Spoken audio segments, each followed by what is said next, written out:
Holy fuck! My hand can barely even handle this stamper.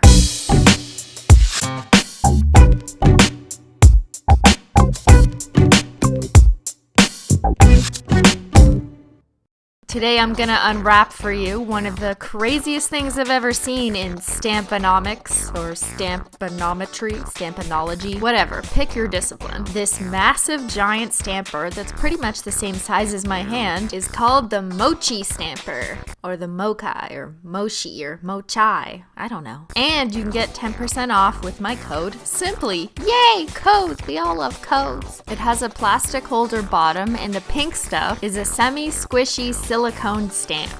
Yeah, squishy stamp. Feels so good to touch. I just love squishing things. One important thing to note before you start stamping with this giant monster is that the squishy pink thing needs to be sitting down flush in the plastic holder. I'm using a paper towel to push it down because I don't want to put all that french fry grease all over the stamper. Another important thing before you begin on your stamping adventures is that you should wash and prime the stamper head first. First, I rubbed it with a little bit of water and dish soap, dried it off with a paper towel, and then I took a Mr. Clean magic eraser, wet it a tiny bit, and then scrubbed the top of the stamper. This helps buff the shine out of the stamper, and you actually want there to be no shine. You want it to look a little bit matte. That way it'll pick up the image a bit easier. You can also use a lint roller, assuming it's not covered in cat hair, to give a final clean sweep to your stamper to make sure there's no tiny little hairs. Before priming, after priming. Shiny, not shiny. Bad, good. Just for fun, let's compare this giant fucker to other types of stampers. My big pink stamper could eat this little pink stamper probably 8 times. And this green guy, he just can't compete in the length department against my giant stamper. Now what the hell do we stamp with this giant stamper? That's a great question. How about I show you? I got this endless supply of stamping plates that'll probably never be advanced enough to use. Also from Bundle Monster, they sell like a million different designs. It's ridiculous. But see how some of them are the perfect fit for the mochi stamper? You could, in theory, stamp this entire extra large plate in one stamp if you wanted to, and if you were really good. Of course, you're gonna need stamping polish. Here's a rainbow of them. They are all neon and super opaque, but let me just change the lighting so I can actually show you that they're neon, because my camera doesn't like to show you that they're neon. Alright, we got everything we need. Let's begin. Start off with a peel-off base coat because we want to be able to peel this shit off when we're done, because who doesn't love the peel porn? Except I forgot to record me peeling it off.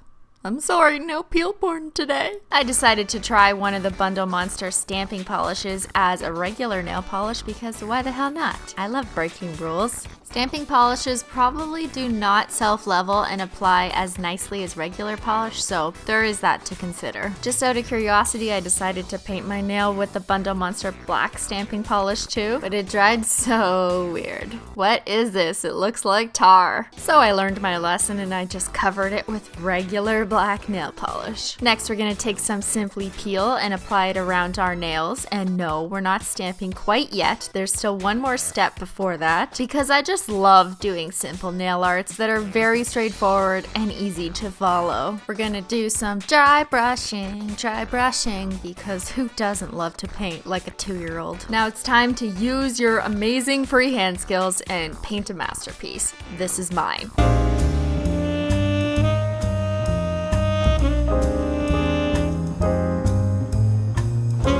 Now add some more colors to give it some variety and depth and real meaning. I'm not just an artist, okay? I'm a graffiti artist. Let's add some pink. Everybody loves pink. Now peel off Simply Peel like no big deal and leave that artistic mess behind. I've decided I'm gonna go with this pretty damn cool graffiti-inspired plate from Bundle Monster. It was created in collaboration with Madame Luck. You may know her from Instagram. Go follow her. Thanks to my last stamping adventure, I have learned that we need to remove the blue film from the stamping plate in order for it to work. Just wiping it down with a little bit of acetone, and let's get to painting and scraping. Yeah! I'm in a rainbow mood, so I'm gonna make a rainbow stamp because I can. Or maybe I can't. We'll see. If you scrape it a couple times back and forth, it will help blend the colors so it looks more like a gradient stamp. I press the giant mochi stamper over top of the plate, and yeah.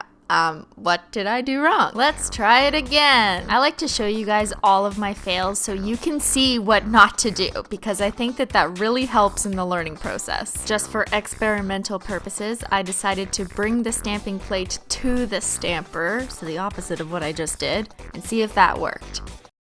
It did not. It did not work at all. And if at first you don't succeed,